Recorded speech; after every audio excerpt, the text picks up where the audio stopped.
Florida, with a 1-2 record, coming off of 2 painful losses in a row, travels to the 3-0, 6th-ranked Miami Hurricanes, who are high off of wins over Notre Dame and wins over USF.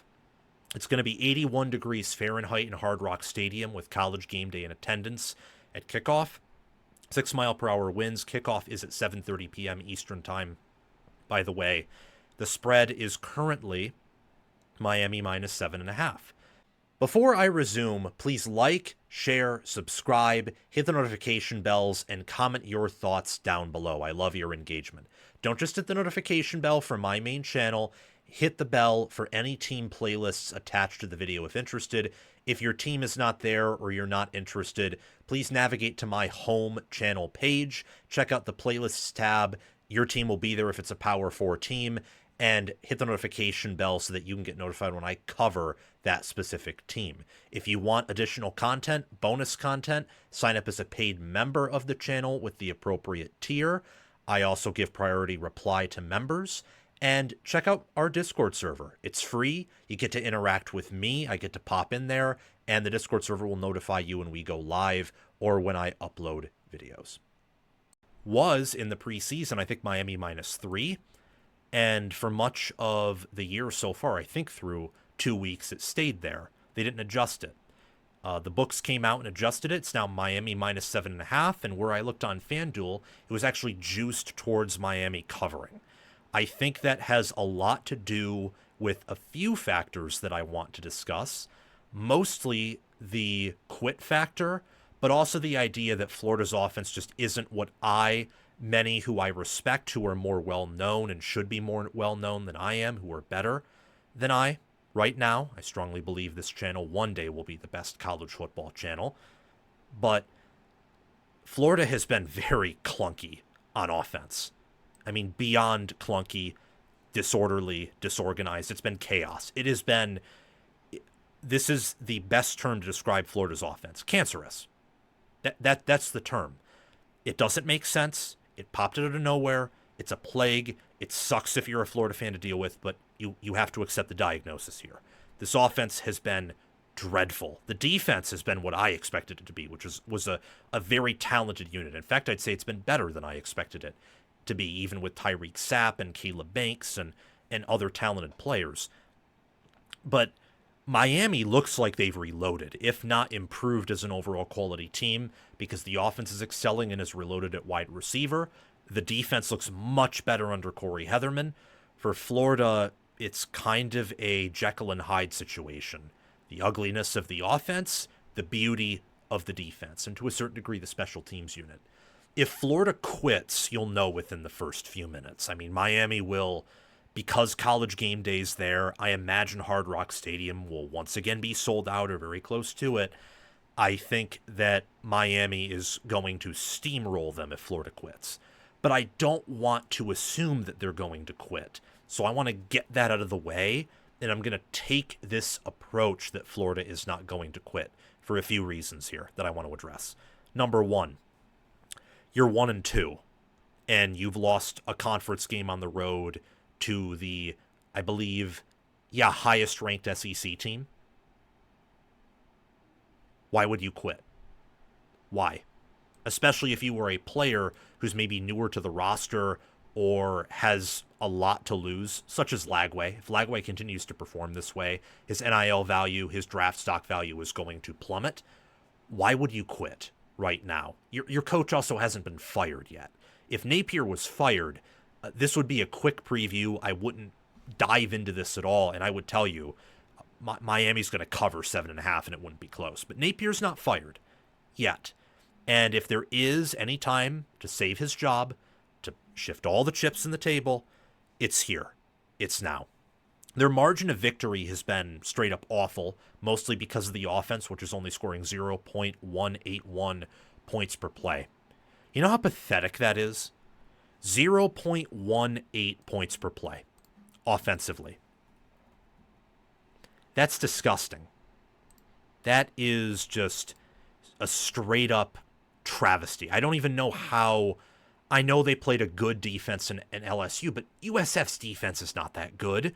And they played LIU in a game where Lagway didn't look good, and these metrics I'm using don't count games against FCS opponents, which, look, that makes sense. Iowa looked like they had a competent passing offense last year against Illinois State, where they won 40-0. And we saw for the rest of the year, actually, no, they don't. When you can't scale your talent to your opponent's talent, your opponent can do whatever they want, even if they're not good at it, for the most part. Florida is outside the top 100 in points per play. They are a glorious 119th. Again, scoring 0.181 points per play. It's just, it's disgusting. It's a travesty. It's the reason Napier should be fired. Iowa in 2023, no, they had an easier schedule, but this is a Brian Ferentz offense we're talking about. They scored 0.249 points per play. 2023, Iowa's outscoring you on a points per play basis. And you have DJ Lagway, and they had a cheeseburger in Deacon Hill. That's how disappointing it's been. At the same time, the defense is only allowing 0.330 points per play, and points per play includes plays like pick sixes, for example, or that busted, somewhat flukish touchdown pass from Byron Brown to his receiver against Florida, where Florida's safeties missed the tackles and missed the assignment. In the grand scheme of things, Florida's defense has played about as good as it possibly can. That's why Florida's power rating is a 10.2. They're still power rated top 30, 28th.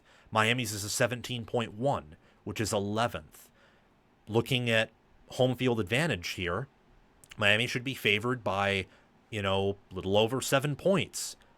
Anywhere from 7 to 10 points, probably closer to 10. But you got to balance the money, balance the books here.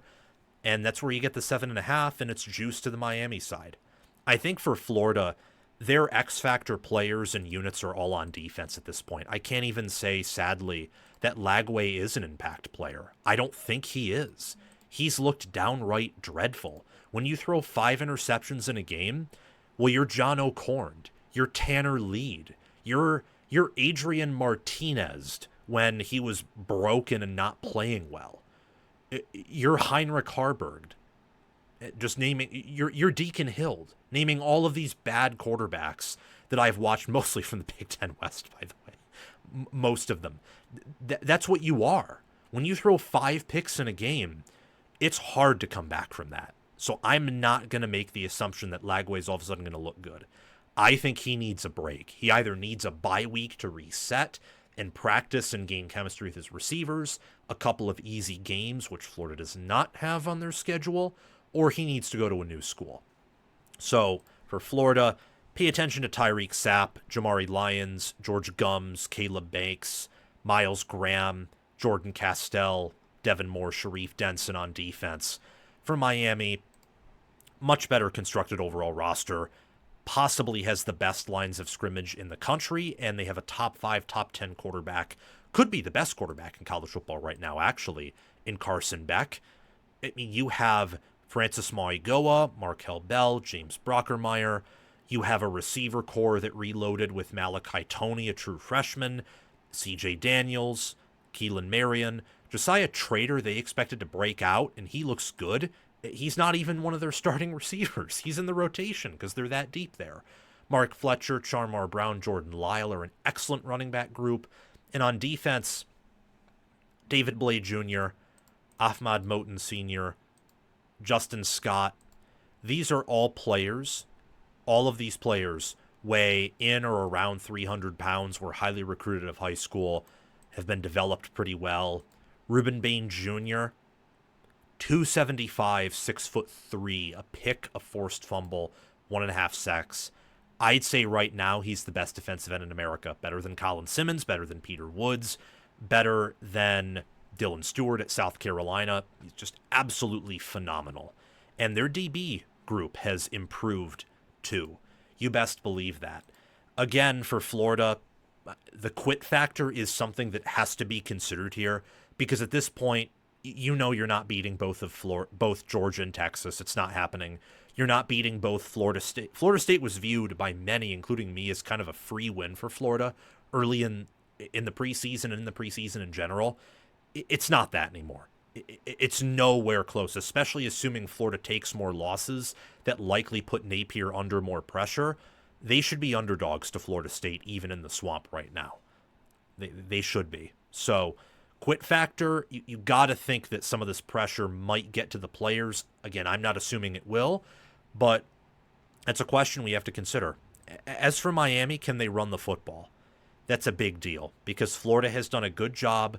They did it against USF. They did it against LSU of limiting them on the ground. Now, neither LSU or USF has anywhere close to the offensive linemen or running backs that Miami has. Miami is a much better team than USF, and I would argue at this point they're better than LSU. FPI agrees with me. I think the film agrees with me. The advanced analytics that the sports books are using, not quite, so I'd be very hesitant there, but I'd lean towards Miami being better than LSU as well. I will say, though, that Death Valley is a much better and more intimidating environment than Hard Rock Stadium is. Florida's energy, so this isn't necessarily quit factor, it's how they approach this game. Are they trying to get to the bye week? Do they think that they can beat Miami because they think that they're just, tougher, stronger, oh, we won't quit so we'll win? Are they meatheads, or do they actually take a tactical approach that we haven't seen Napier take and exploit some potential weaknesses for Miami? Quarterback play is huge here. If Lagway somehow comes out and looks like many expected him to this year, then they can hang with Miami. And maybe if the old Carson Beck returns, case in point. But as it stands right now, Miami has a decisive edge at the quarterback position. That, on top of Miami having superior lines of scrimmage, even though Florida in theory should match with them there, is concerning. A defensive backfield, this is an area where I don't quite know who to pick. Florida's been so impressive on defense. Like, they're fundamentally sound. They tackle well. They do a really good job stopping the run. And against LSU and Garrett Nussmeier and those receivers, they didn't let them pass the ball all that much. They didn't for USF either outside of that one busted play. So I'm curious to see which defensive backfield looks better, irrespective of who wins. And then there's the anti-clutch factor. Both of these head coaches are known to make brain-dead decisions. We know about Cristobal's. More recently, we've been showcased Napier's.